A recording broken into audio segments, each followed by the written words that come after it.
Hey guys, so today I'm going to do a review of my 2019 CB500F.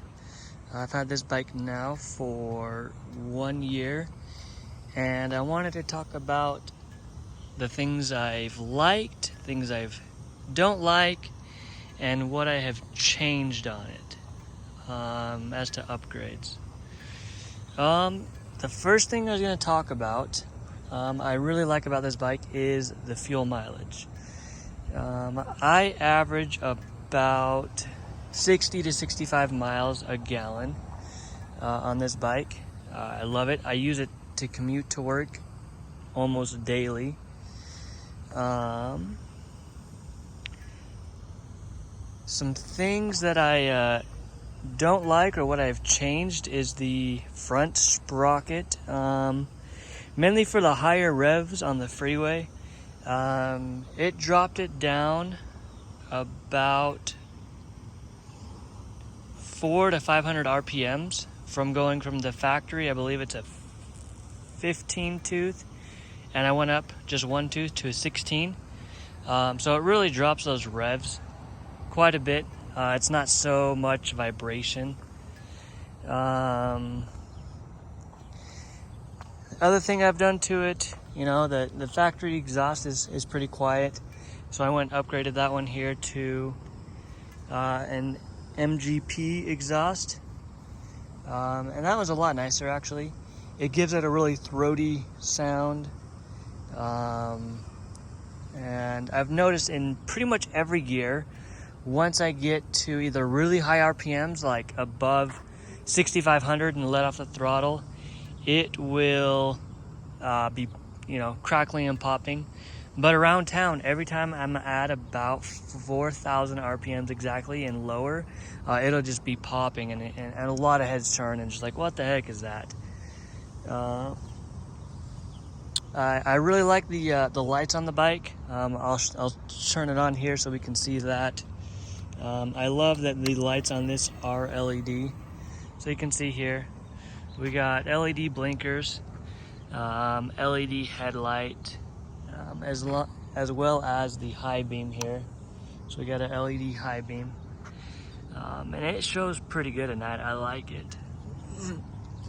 As to any problems I've had, the only real, I'll say even if it's a problem, is this left shock on this side. I've had it, not leaking, just kind of gets covered in oil sometimes. You can see it there on this one.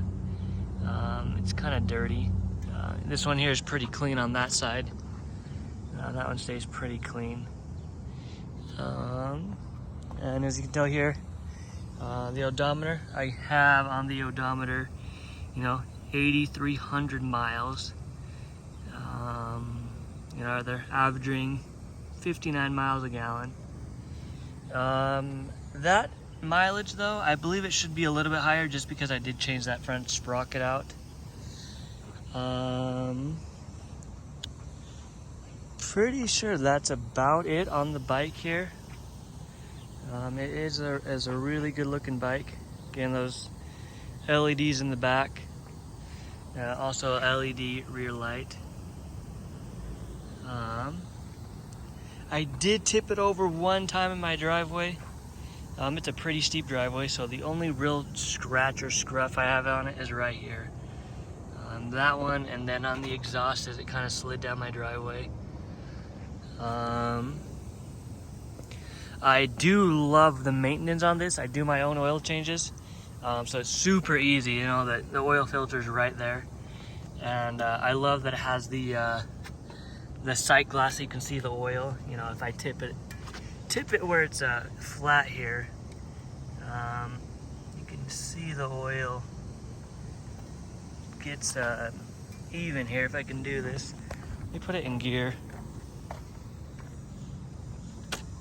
There we go, it's in gear, it's not gonna roll. So now, if I tip it so it's flat, there you go, you can see that. So it always shows the oil level, and I really appreciate that by Honda. That's a really cool aspect. Sometimes another thing is also the mirrors on this one. When I'm on the freeway, I find that I'm constantly, adjusting the mirrors on this. They don't want to stay. It's not too bad, but after a couple rides of going 70 miles an hour, I find myself changing that. But yeah, let me turn it on here. And we'll see how this sounds with that exhaust. Let's see, I gotta put that in neutral again. There we go, it's in neutral. Yeah, we can hear that exhaust here. It sounds really good, actually.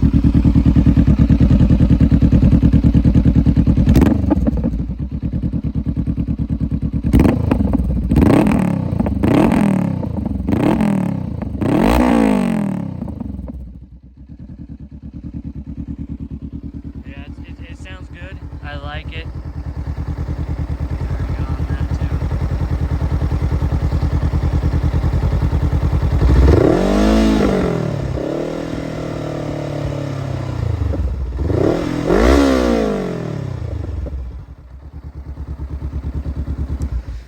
And one last thing I didn't forget to, don't forget to mention is I found out later, because it was so annoying, this screen, or actually this LCD is one other thing that kind of bugs me. It can be pretty hard to see in the daytime.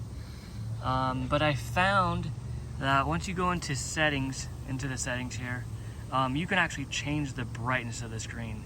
So that was pretty good to figure out after, like 8,000 miles of riding. So just letting you guys know, and if you ever do get one, you can change the brightness on that. Also, one last thing was the top speed on this. I have got it to the governed of 112. I'm gonna see with this front sprocket, changing it out if I can get it to go anymore. I'm not sure how that works, if it's set to, an RPM in the 6th gear. I'm not sure. If anybody knows, let me know. But I did get a Speedo healer. I need to get that installed. So I'll really be able to figure out what the top speed is, and the actual miles per hour that I'm going. But yeah, I do plan on doing more videos. So please, like this, comment if you have questions. Let me know what you guys think. Subscribe. I'd love to do more videos like this. Take out more of my time in my day to do that. So again, this is a really good bike. I've had it now for 1 year. 8,300 miles. Really hadn't had any problems at all. So thanks, guys.